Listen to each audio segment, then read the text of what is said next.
अस्सलाम वालेकुम स्टूडेंट्स। इस वीडियो में हम कुछ डिस्कशन करते हैं जॉइंट वेंचर्स की, ठीक है ना। अच्छा, ये टॉपिक A2 अकाउंटिंग में है और इतना ज़्यादा टेस्ट नहीं होता है और इतना मुश्किल भी नहीं है, बड़ा आसान सा टॉपिक है। एक छोटा सा एक कॉन्सेप्ट है जिसके कभी कभार जो है वो क्वेश्चंस टेस्ट किए जाते हैं।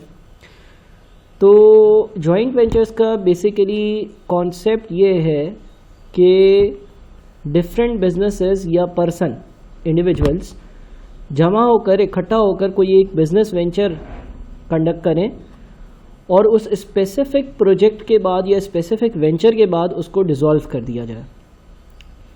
फॉर एग्जांपल, लेट्स से ए एक बंदा है और बी एक बंदा है, ठीक है। ए और बी जो है वो दो अलग अलग लोग हैं। लेट्स से हम ये कह लेते हैं कि ए जो है ना यार वो टेबल्स मैन्युफैक्चर करता है, कारपेंटर है, मे बी टेबल्स जो है ना वो मैन्युफैक्चर करता है, टेबल्स जो है ना वो बनाता है। बी जो बंदा है उसका फर्नीचर का शोरूम है, यानी कि वो शोरूम ओन करता है जहाँ पर वो बने हुए टेबल्स या फर्नीचर्स बेचता है।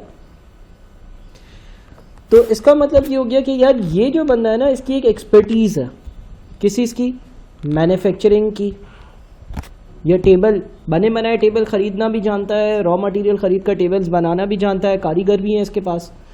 और इस बंदे की एक अलग ही एक्सपर्टीज़ है, वो है किसी चीज़ को बेचने की, शोरूम में प्रेजेंट करने की और उसको कस्टमर्स तक पहुंचाने की, फाइनल कंज्यूमर्स तक पहुंचाने की। अब ये दोनों अपने अपने बिजनेस खुशी खुशी करते हैं, कोई मसले की बात नहीं है। लेकिन लेट्स से कि जहाँ पर ये ऑपरेट करते हैं वहाँ पर एक एग्जिबिशन हो रही है और वो एग्जिबिशन है फर्नीचर बेचने की, ठीक है। तो इन दोनों ने ये सोचा कि यार क्यों ना हम दोनों कुछ दिनों के लिए या इस स्पेसिफिक एग्जिबिशन के लिए मिलकर काम करें, रादर देन कि मैं तुम्हें चीज़ें बना कर दूं और तुम बेचो। तुम्हारी एक अलग एक्सपर्टीज़ है बी और ए मैं हूं, मेरी एक अलग एक्सपर्टीज़ है। हम मिलकर इस एग्जिबिशन के लिए जो है ना वो बिज़नेस करते हैं और 3 दिन का अगर एग्जिबिशन है तो बस ये हमारा जो बिज़नेस होगा ना ये 3 दिन तक होगा।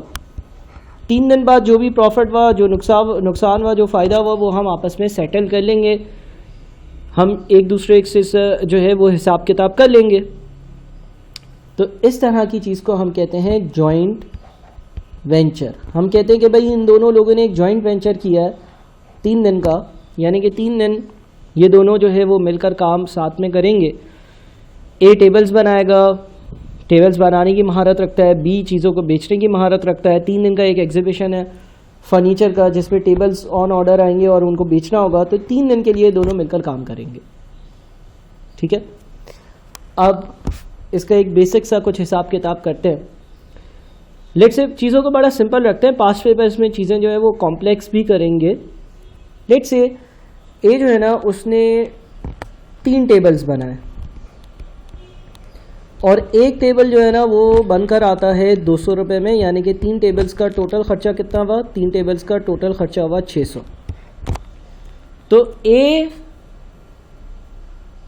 अपनी बुक्स में एक टी अकाउंट बनाएगा, ए अपनी बुक्स में एक टी अकाउंट बनाएगा और उस टी अकाउंट का नाम होगा जॉइंट वेंचर विद बी। अच्छा, अब ये जो 3 टेबल्स बनाए और एक टेबल 200 का बना है, इसका खर्चा सारा का सारा प्योरली ए ने इनकर करा है। तो ए एंट्री पास कर देगा, जॉइंट वेंचर्स का अकाउंट जो है उसको डेबिट कर देगा 600 रुपये से, टेबल मैन्युफैक्चर्ड या टेबल्स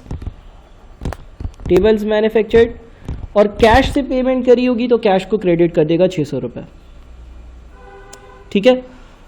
अब जनाब बी जो है ना वो बेचने की महारत रखता है और तय भी यही हुआ था कि हम जो एग्जीबिशन लगाएंगे मैं तुम्हें टेबल्स बना कर दूंगा, बेचना तुम्हारा काम है। तो लेट से बी ने ये तीनों टेबल्स बेच दिए और बी ने एक टेबल जो 200 रुपये का पड़ा था वो लेट से 300 में बेचा, यानी कि 900 रुपये की सेल्स जनरेट करी। तो बी अपनी बुक्स में भी ये चीज़ रिकॉर्ड कर रहा होगा। बी जो है उसने 3 चीज़ें बेची हैं ना 300 रुपये के हिसाब से, यानी कि 900 रुपये रिसीव होंगे कैश डेबिट, और सेल्स को क्रेडिट नहीं बल्कि इस जॉइंट वेंचर के अकाउंट को क्रेडिट करेंगे। बी अपनी बुक्स में एक और जॉइंट वेंचर का अकाउंट बनाएगा जिसका नाम होगा जॉइंट वेंचर विद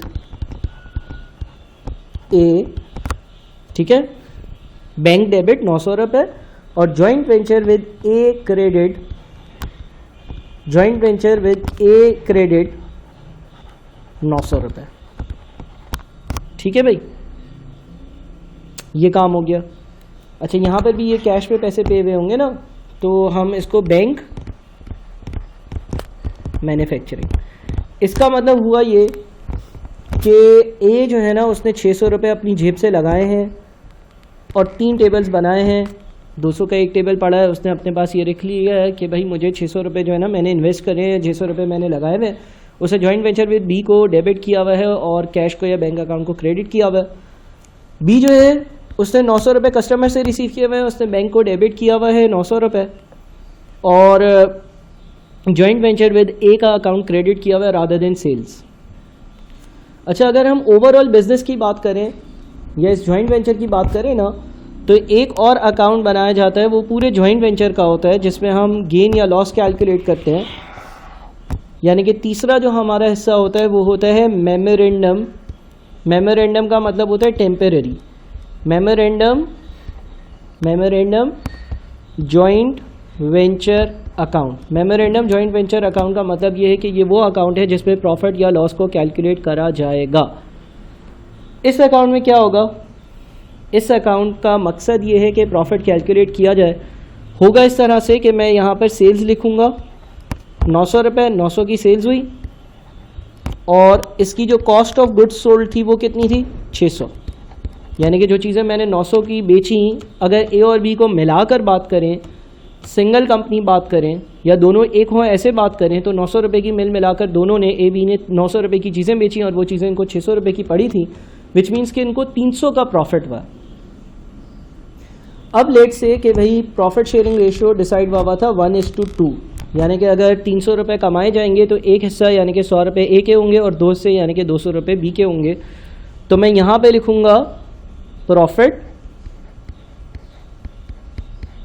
ए 100 रुपये और प्रॉफिट बी 200 रुपये।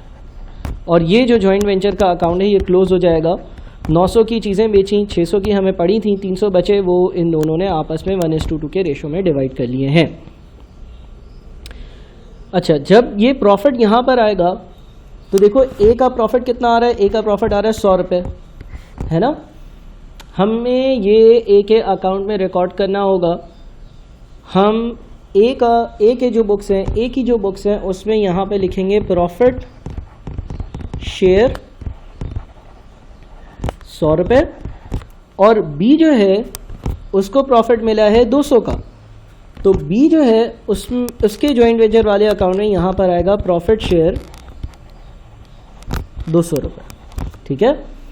और फिर फाइनली ये जो जॉइंट वेंचर का अकाउंट होगा, लेट से एग्जीबिशन ख़त्म हो गया, एग्जीबिशन में बस यही सारा काम हुआ था, तो जब अकाउंट क्लोज होगा ना तो वो कैश से होगा, यानी कि यहाँ पे लिखूँगा मैं बैंक, ठीक है, और मैं लिख दूँगा 700। बैंक 700 कैसे भाई, जो क्रेडिट साइड है उसका टोटल 900, उसमें से 200 माइनस कर दो तो 700 बच जाते हैं। और यहाँ पर क्या होगा, यहाँ पर भी बैंक आएगा और अगर तुम बैलेंसिंग फिगर निकालते हो तो बैंक का जो अमाउंट आएगा वो कितना आएगा, जो बैंक का अमाउंट आएगा वो 700 आएगा।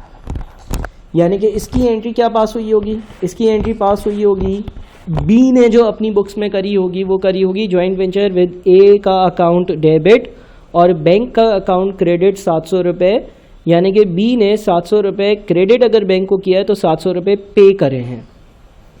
ए जो है उसने क्या एंट्री पास करी होगी, उसने एंट्री पास करी होगी बैंक का अकाउंट डेबिट, बैंक का अकाउंट डेबिट, बैंक में 700 रुपये आए और जॉइंट वेंचर विद बी का अकाउंट क्रेडिट 700 रुपये। ये फाइनल पूरी अकाउंटिंग होगी। अच्छा, अब ज़रा इसकी लॉजिक भी सुन लो। देखो हुआ ये था कि बी चीज़ें बेचता था, तो लोगों ने इसको 900 रुपये दिए।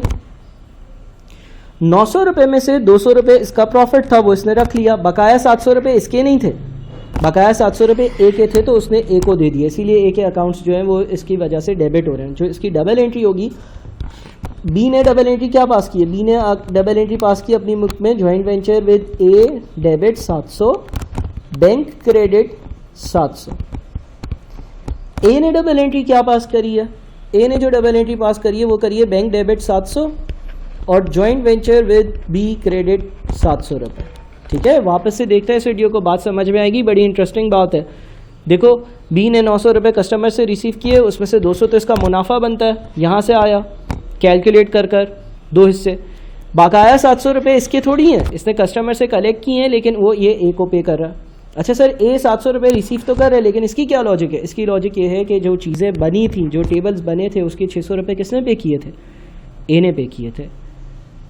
तो ये जो 700 रुपये ए को मिल रहे हैं, उसमें से 600 रुपये तो मैन्युफैक्चरिंग कॉस्ट है, चीज़ों को बनाने की कॉस्ट है, और एक्स्ट्रा जो 100 रुपये मिल रहे हैं वो यहाँ से आने वाला मुनाफा या प्रॉफिट है।